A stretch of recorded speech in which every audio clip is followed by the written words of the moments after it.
अक्सर ये कहा जाता है कि काम जितना खतरनाक होता है उसके पैसे भी उतने ज़्यादा ही मिलते हैं, लेकिन हर बार ये बात लागू हो ये ज़रूरी नहीं होता। पूर्वी जावा के एक हिस्से का नाम जिसका नाम है ईजिन, वहाँ पे एक सक्रिय ज्वालामुखी है और वहाँ के लोगों का मुख्य पेशा उस सक्रिय ज्वालामुखी के ऊपर ही निर्भर है।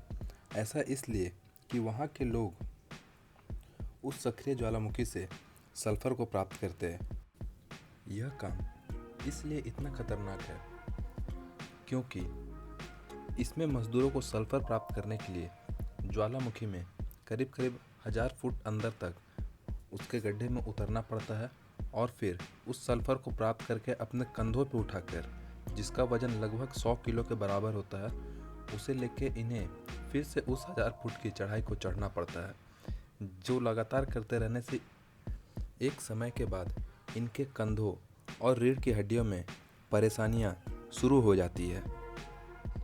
इसके अलावा जब ये ज्वालामुखी के गड्ढे में उतरते हैं तो वहाँ पर उन्हें ज्वालामुखी की जहरीली गैसों का सामना करना पड़ता है।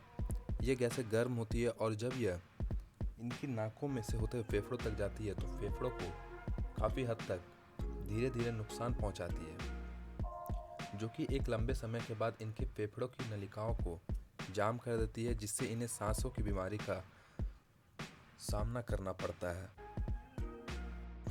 सिर्फ इतना ही नहीं, इसके अलावा भी ये जो सल्फर की खदान है, इसके ठीक बगल में दुनिया का सबसे बड़ा अम्लीय झील स्थित है, जो इसी ज्वालामुखी गड्ढे में स्थित है। यह झील का पानी इतना अधिक अम्लीय है जो कि इन मज़दूरों के स्वास्थ्य के लिए काफ़ी हानिकारक है। और यहाँ के मज़दूर ऐसा बताते हैं, यदि यह झील का पानी उनके दांत में अगर सट जाए तो वह दांत अपने आप टूट के गिर जाता है। इस सल्फर की खदान में काम करना इन मज़दूरों के स्वास्थ्य के लिए इतना ज़्यादा हानिकारक है कि इन मज़दूरों की औसत आयु भी घट गई है।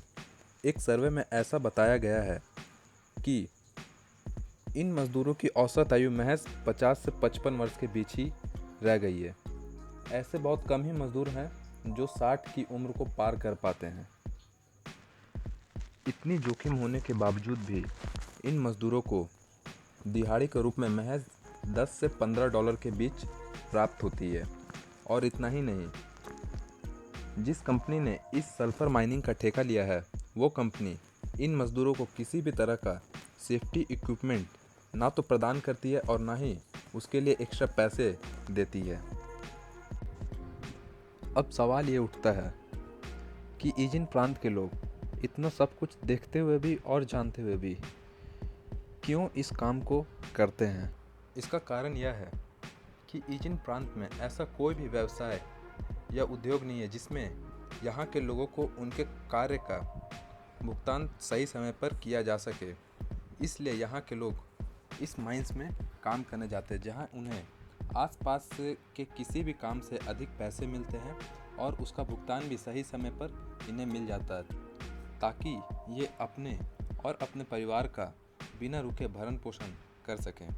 और इसी के साथ यहाँ पे वीडियो को समाप्त करते हैं। धन्यवाद।